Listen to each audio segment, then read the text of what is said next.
ിക്കും കൂട്ടുകാരും വരുന്നേ, യേശുവിന്റെ ദൂതുകളേന്തി നിങ്ങൾക്കരികിൽ വരുന്നേ.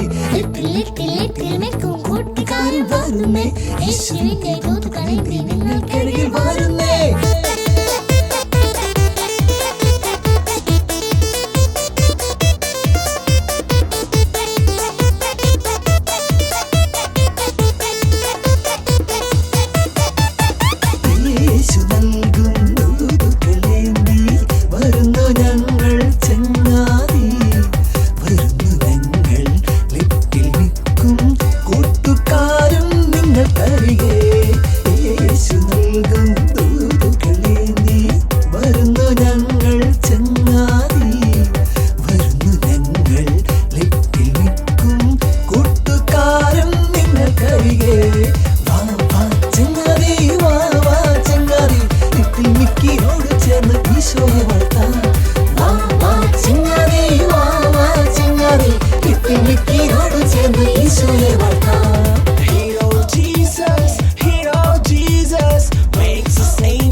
ഡയാന, എന്താ താമസിച്ചത്? ബസ് കിട്ടിയില്ല. ഇന്നലെയും ഇത് തന്നെയല്ലേ പറഞ്ഞത്?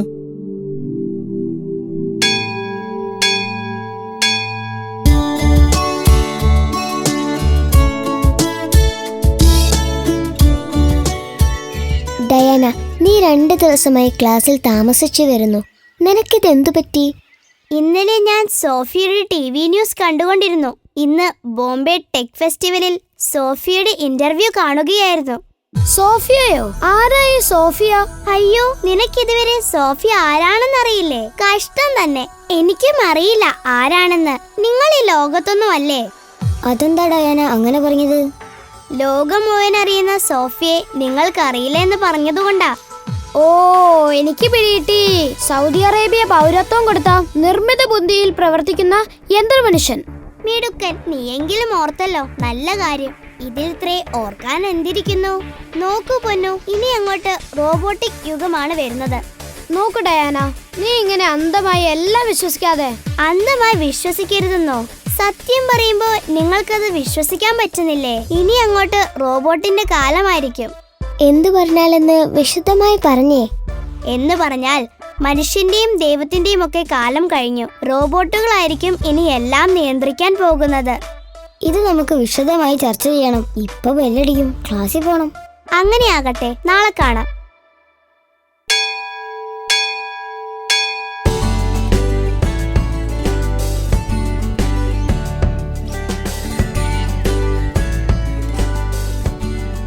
അമ്മേ, ഇന്ന് ഞങ്ങളുടെ ക്ലാസ്സിലെ ഡയാന ഒരു കാര്യം പറഞ്ഞു. എന്തു കാര്യം? അന്ന് പറഞ്ഞ പോലെ വല്ല മണ്ടത്തരങ്ങളുമാണോ? പൂച്ച പട്ടിക്കുഞ്ഞിനെ പ്രസവിച്ചു എന്നൊക്കെ. ഓ, അമ്മ അത് മറന്നില്ലല്ലേ? എങ്ങനെ മറക്കാൻ? ഇത്രയും വലിയ മണ്ടത്തരം ഞാൻ ആദ്യമായിട്ടാ കേൾക്കുന്നേ. അതുകൊണ്ടാണ് ഞങ്ങൾ അവൾക്ക് പുളുവാസ് എന്ന് പേരിട്ടേക്കുന്നത്. അവള് കേൾക്കെ നിങ്ങൾ അവളെ ഇരട്ടപ്പേര് വിളിക്കുവോ? ഒരിക്കലും ഇല്ല. പക്ഷെ ഇന്ന് അവള് മണ്ടത്തരൊന്നുമല്ല പറഞ്ഞ്. എന്താ പറഞ്ഞത് കേൾക്കട്ടെ. അതായത് സോഫിയ എന്ന് പറഞ്ഞ റോബോട്ടിന്റെ കാര്യമാ. സോഫിയയുടെ എന്ത് കാര്യോ പറഞ്ഞത്? അമ്മയ്ക്ക് നല്ല പരിചയമുള്ള പോലെ പറയുന്നുണ്ടല്ലോ. എങ്കിൽ കേക്കട്ടെ, ആരാ സോഫിയ? പറയാമല്ലോ. ആദ്യമായി ഒരു രാജ്യത്തിന്റെ പൗരത്വം ലഭിച്ച റോബോട്ട് സുന്ദരി. ആഹാ, ഈ അമ്മ കൊള്ളാലോ. ഇവിടെ എന്തു പറ്റി? ആരെയാണ് കൊള്ളാമെന്ന് പറഞ്ഞത്? അമ്മയെ തന്നെ. അമ്മയ്ക്ക് നമ്മളെക്കാളും കൂടുതൽ കാര്യങ്ങൾ അറിയാം. എന്ത് കാര്യം? എന്തു കാര്യം അറിയണം? എല്ലാം അറിയാവോ? എല്ലാം എന്ന് വെച്ചാൽ അറിയാവുന്നതാണ് പറയാം. കിട്ടു സോഫിയയുടെ കാര്യം ചോദിച്ചു. അപ്പോൾ അത് ആരാണെന്ന് പറഞ്ഞു കൊടുത്തു. അപ്പോ എല്ലാം അറിയാം. സോഫിയ അറിയെങ്കിൽ എല്ലാം അറിയാം. അതെ അതെ, ഞങ്ങൾക്ക് പോലും ഡയാന പറഞ്ഞപ്പോഴാണ് അത് അറിയാൻ പറ്റിയത്. ആന്റിക്ക് എങ്ങനെ അറിയാം? ഇവിടെ എവിടെയില്ലല്ലോ. അതിന് വാർത്തകൾ അറിയണമെങ്കിൽ പേപ്പർ വായിച്ചാ പോരെ. ദിവസത്തെ പേപ്പറിൽ എല്ലാ പ്രധാന കാര്യങ്ങളും കാണും. കൂട്ടുകാരെ, നമുക്ക് ഇനി എല്ലാ ദിവസവും പേപ്പർ വായിക്കണം. ശരിയാ ആന്റി പറഞ്ഞത്. പേപ്പറിൽ കൂടെ നമുക്ക് എല്ലാ വാർത്തകളും കിട്ടും. TV തന്നെ കാണണമെന്നൊന്നുമില്ല. ആന്റിക്ക് അറിയാവുന്നെല്ലാം ഞങ്ങൾക്ക് പറഞ്ഞു തരുമോ? തീർച്ചയായും. 2-3 ദിവസത്തെ പത്രത്തിൽ സോഫിയെ പറ്റി വാർത്തകളുണ്ടായിരുന്നു. നിങ്ങൾക്കറിയേണ്ടത് എനിക്കറിയാവുന്നതാണിൽ പറഞ്ഞു തരാം. സോഫിയക്ക് ഇത്ര വാർത്താ പ്രാധാന്യം വരാൻ കാരണമെന്താ? ആന്റിക്ക് അറിയാമെങ്കിൽ പറഞ്ഞു തരുമോ? നിർമ്മിത ബുദ്ധിയിൽ പ്രവർത്തിക്കുന്ന ഈ യന്ത്രമനുഷ്യന് ചോദ്യങ്ങൾക്കനുസരിച്ച് മറുപടി പറയാനും സംസാരത്തിനനുസരിച്ച് മുഖഭാവങ്ങൾ മാറ്റം വരുത്താനും കഴിയും. അത് കൊള്ളാലോ കൂട്ടുകാരെ. ആ ഡയാനയ്ക്ക് അറിയാവുന്നതിൽ കൂടുതൽ കാര്യങ്ങൾ അമ്മയ്ക്ക് അറിയാമല്ലോ. ബാക്കി കൂടി പറയൂ ആന്റി. മുംബൈയിൽ നടന്ന ടെക് ഫെസ്റ്റിവലിൽ പ്രധാന താരം സോഫിയായിരുന്നു. ഇനി നമുക്ക് നാളെ വരാം. ശരി ശരി, അങ്ങനെയാവട്ടെ.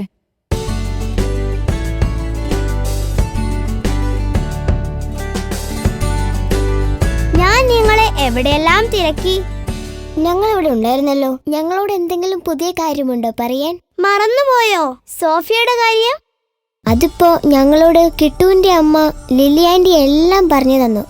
ഓഹോ, അങ്ങനെയോ? ആന്റിക്ക് സോഫിയെ പറ്റി എല്ലാം അറിയോ? ഒരുവിധം എല്ലാം അറിയാം. ഇന്നലെ കുറച്ച് പറഞ്ഞു തന്നു. ബാക്കി ഇന്ന് വൈകുന്നേരം പറഞ്ഞു തരാമെന്ന് ഏറ്റിരിക്കുക. എങ്കിൽ നിങ്ങളോടൊപ്പം ഞാനും വരാം.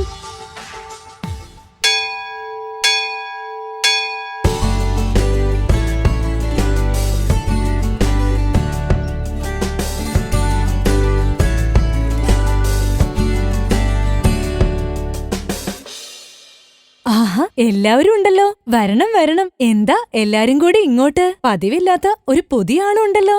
ആന്റി, ഇതാ ഡയാന. ഓ, സോഫിയയുടെ കൂട്ടുകാരി. ആന്റി പറഞ്ഞത് ശരിയാ. ഇന്ന് ബാക്കി കൂടി പറയാമെന്നല്ലേ ആന്റി പറഞ്ഞേ? പറയൂ, എന്താണ് അറിയേണ്ടത്? എനിക്കറിയാവുന്നതാണേൽ പറഞ്ഞു തരാം.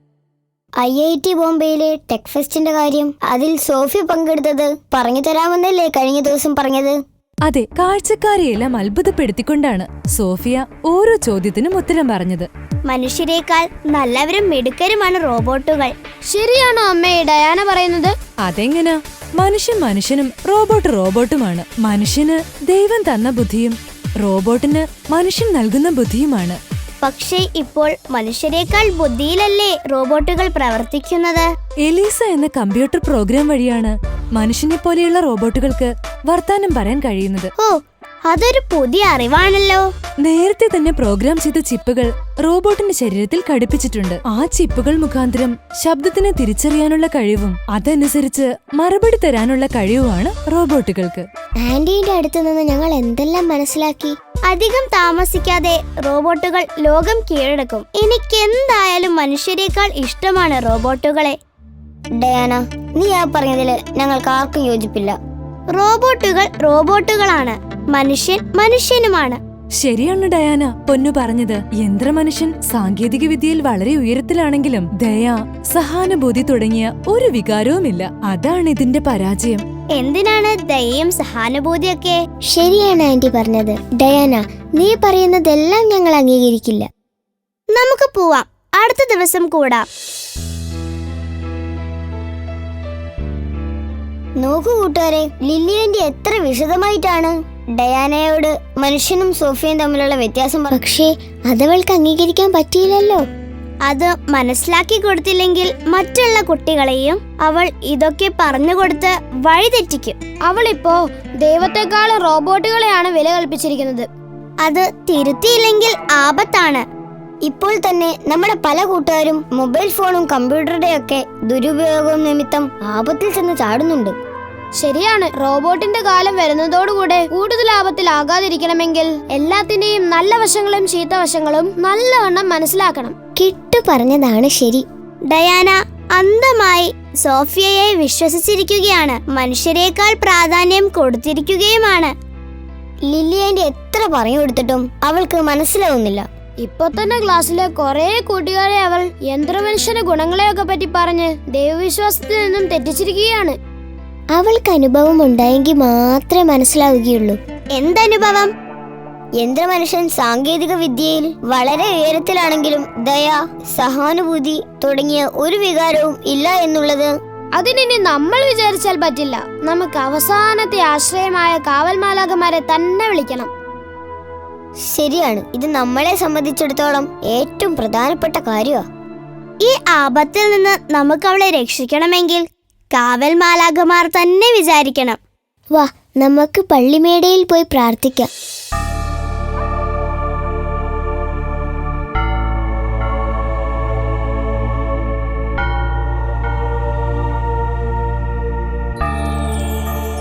എല്ലാവർക്കും എന്തോ പ്രശ്നം പറ്റിയിട്ടുണ്ടല്ലോ. എന്ത് സഹായമാണ് നിങ്ങൾക്ക് വേണ്ടത്? ഞങ്ങൾ പറയാതെ തന്നെ കാവൽ മാലാഖമാർക്ക് അറിയാമല്ലോ.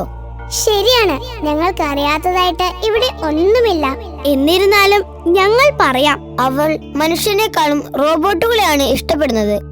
അവളെ രക്ഷിച്ചെടുത്തില്ലെങ്കിൽ അവൾ ക്ലാസ്സിലെ ഒട്ടുമിക്ക കുട്ടികളെയും ദൈവവിശ്വാസികളല്ലാതെ ആക്കി തീർക്കും. അതുകൊണ്ടാ മനുഷ്യനിർമ്മിതമായ നിർമ്മിത ബുദ്ധിയിൽ പ്രവർത്തിക്കുന്ന സോഫിയയുടെ വാർത്ത വന്നതിന് ശേഷം അവള് ഫുൾ ടൈം അതിന്റെ പുറകെയാ. ചില കുട്ടികൾ അങ്ങനെയാണ്. അതിനവരെ കുറ്റം പറഞ്ഞിട്ടും കാര്യമില്ല. വികാരങ്ങളും വിചാരങ്ങളും ഒന്നുമില്ലാത്ത മനസ്സിൽ ദയയും സഹാനുഭൂതിയും ഒന്നുമില്ലാതെ മനുഷ്യന്റെ ഉദ്ദേശ ലക്ഷ്യങ്ങൾക്കനുസരിച്ച് പ്രവർത്തിക്കുന്ന റോബോട്ടുകൾ ഒരിക്കലും മനുഷ്യനൊപ്പം ആവുകയില്ല.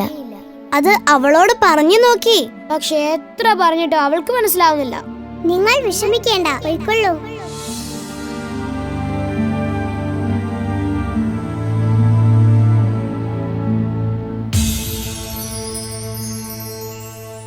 നിങ്ങൾ ആരാണ്? എനിക്ക് മനസ്സിലായില്ലല്ലോ.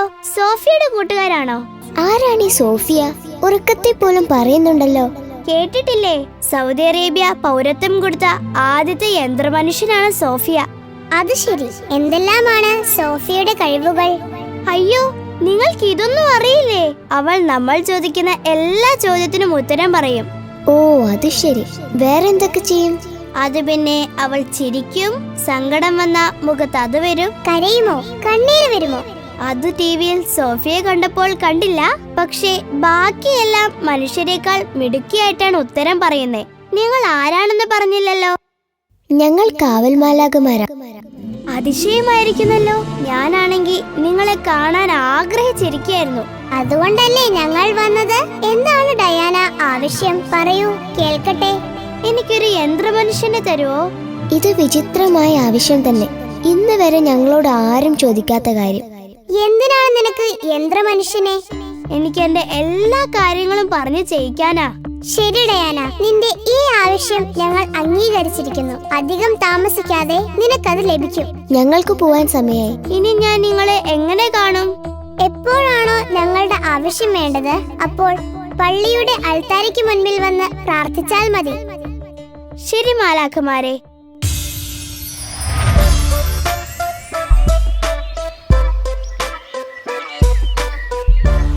അമ്മേ, എനിക്ക് ബ്രേക്ക്ഫാസ്റ്റും ചോറും ഒക്കെ എളുപ്പം താ. ബസ് ഇപ്പൊ എത്തും.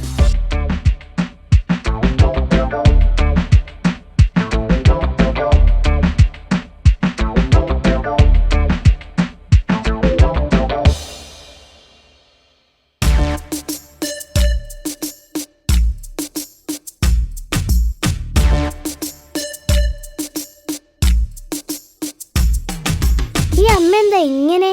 ഒന്നും മിണ്ടുന്നില്ലല്ലോ. അമ്മേ, വെള്ളം താ.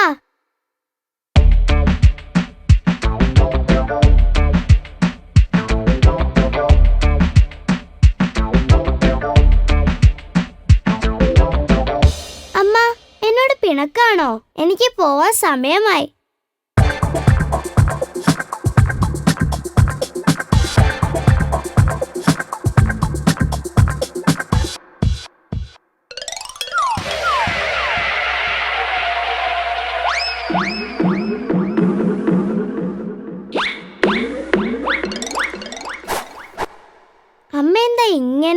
എനിക്ക് പോകാൻ നേരം ഉമ്മ തരുന്നതല്ലേ. ഇന്ന് അമ്മയ്ക്ക് എന്തു പറ്റി? എന്നോട് ഒരു സ്നേഹവും കാണിക്കുന്നില്ലല്ലോ.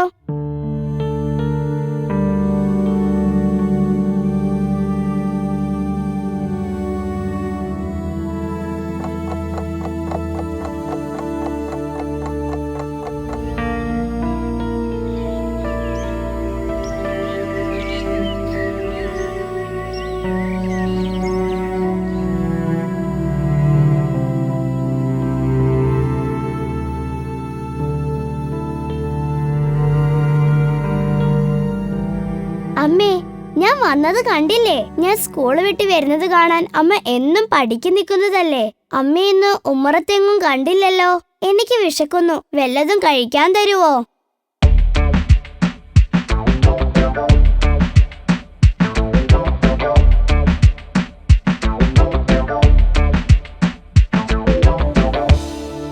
അമ്മേ, ഞാൻ എന്തെങ്കിലും തെറ്റ് അമ്മേന്റെ അടുത്ത് ചെയ്തിട്ടുണ്ടെങ്കിൽ എന്നോട് ക്ഷമിക്ക്.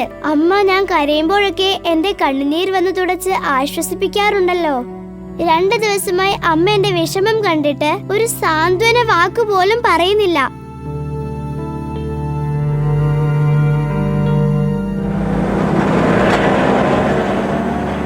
ഡയാന, നിനക്കിത് എന്തു പറ്റി? 2 ദിവസമായി നിനക്കൊരു ഉത്സാഹമില്ലല്ലോ. ഞങ്ങൾ എല്ലാവരും നിന്നെ ശ്രദ്ധിക്കുന്നുണ്ടായിരുന്നു.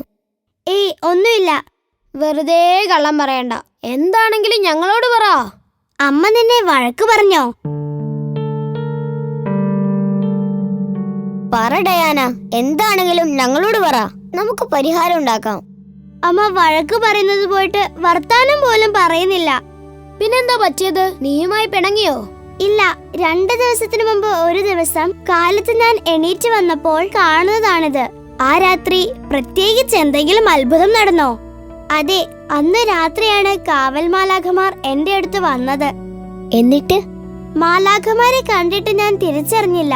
ഞാൻ അവരോട് സോഫിയയുടെ കൂട്ടുകാരാണോന്ന് ചോദിച്ചു. അത് ശരി, പിന്നീട് എന്തുണ്ടായി? ഞാൻ അവരോട് എനിക്കൊരു യന്ത്രമനുഷ്യനെ തരുമെന്ന് ചോദിച്ചു. ഓഹോ, അപ്പൊ അതാണ് കാര്യം. എന്നോട് അവരപ്പ പറഞ്ഞു, ഇന്ന് വരെ ആരും ആവശ്യപ്പെടാത്ത കാര്യമാണതെന്ന്. അതുകൊണ്ടുള്ള ഉപയോഗവും ചോദിച്ചു. എന്നിട്ട്?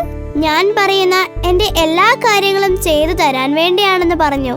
എന്തു പറഞ്ഞാണ് അവർ അപ്രതീക്ഷിതരായത്? അധികം താമസിക്കാതെ ലഭിക്കുമെന്നും പറഞ്ഞു. ഇപ്പൊ എല്ലാം വ്യക്തമായി. എന്ത് വ്യക്തമായെന്ന്? നിന്റെ അമ്മ ഇങ്ങനെ ആവാൻ കാര്യം? നിന്റെ അമ്മ നീ പറയുന്നതെല്ലാം ചെയ്തു തരുന്ന ഒരു യന്ത്രമനുഷ്യനെ പോലെയായി. ഡയാന, നീ പറയുന്നു അമ്മ ചിരിക്കുന്നും കരയുന്നും ഒന്നുമില്ലെന്ന്. നിന്നെ സ്നേഹത്തോടെ വിളിക്കുകയോ സംസാരിക്കുകയോ ഒന്നുമില്ലെന്ന്. ശരിയാണ് ബെറ്റി, അമ്മ എനിക്ക് വേണ്ട എല്ലാ ജോലികളും ചെയ്തു തരുന്നുണ്ട്.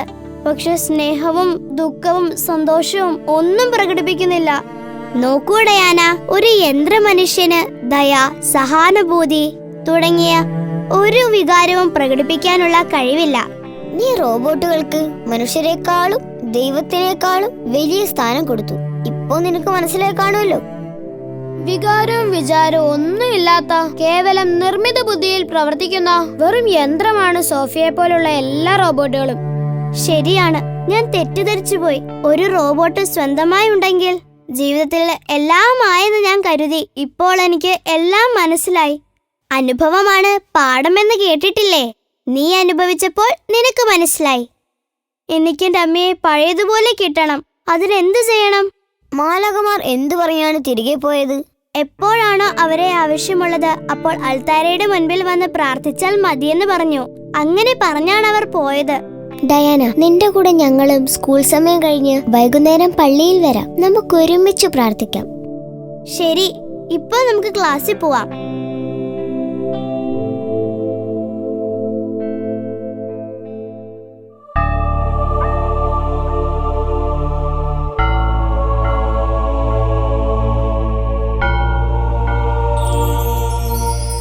ആഹാ, എല്ലാവരും ഉണ്ടല്ലോ. എന്താ ഇന്നത്തെ ആവശ്യം? ഡയാന, നിനക്ക് യന്ത്രമനുഷ്യനെ ലഭിച്ചില്ലേ? മാലാഖമാരെ, എന്റെ അറിവില്ലായ്മ കൊണ്ടാണ് ഞാൻ റോബോട്ടിനെ ചോദിച്ചത്. അതിലൊരു കാര്യമില്ലെന്ന് എനിക്കിപ്പോൾ മനസ്സിലായി.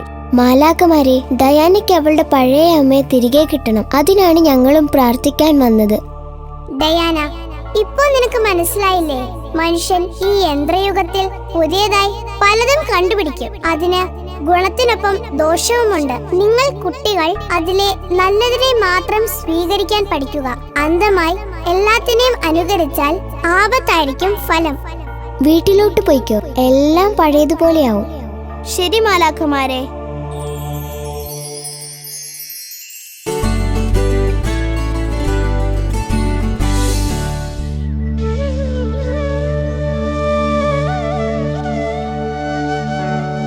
എല്ലാവരും വരൂ, നിങ്ങളെല്ലാം വിശന്ന് വന്നിരിക്കുകയല്ലേ, ഭക്ഷണം കഴിക്ക്. ശരി ആന്റി, ഇന്ന് ഞങ്ങളും ഡയാനയ്ക്കൊപ്പം ഭക്ഷണം കഴിച്ചിട്ടേ പോകൂ.